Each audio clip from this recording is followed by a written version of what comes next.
Admirer l'imperfection de ses fêlures. Souligner d'or ses cicatrices pour ne plus les cacher, mais les valoriser. Accepter sa vulnérabilité. Prendre en compte son passé, son histoire, ses histoires et les tempêtes traversées. Les accepter, les aimer.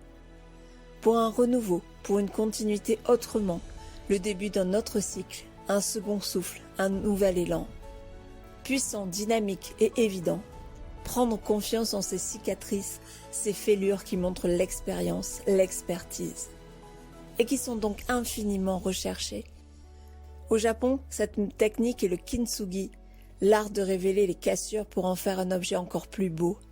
Pas avec de l'esthétique factice, non, pas du maquillage pour cacher, au contraire, une matière noble pour révéler de l'or, mettre en lumière et respecter, donner toute sa valeur à ses brisures.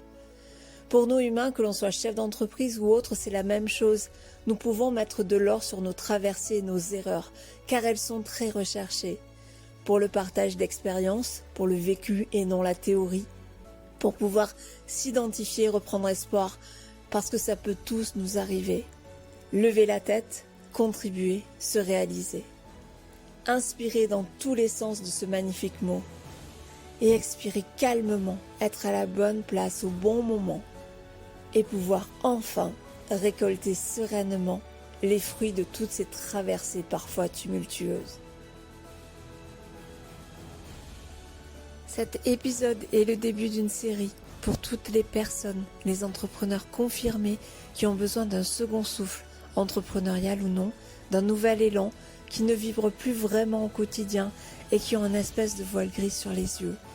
Car moi, ce que je sais bien faire, c'est apporter un nouvel élan, une nouvelle dynamique, de nouvelles idées, une nouvelle stratégie pour se recentrer, pour révéler ce qu'on sait faire de bien, ce qu'on apporte aux autres, pourquoi on est unique et se l'autoriser, et finalement, qu'est-ce qu'on vaut vraiment, et retrouver ainsi plaisir et sérénité. Car je suis persuadée que le développement d'une entreprise est intimement lié au développement de soi-même. Et si on se développe nous-mêmes, on est connecté à notre pourquoi, si on est aligné, eh bien notre entreprise se développera tellement facilement.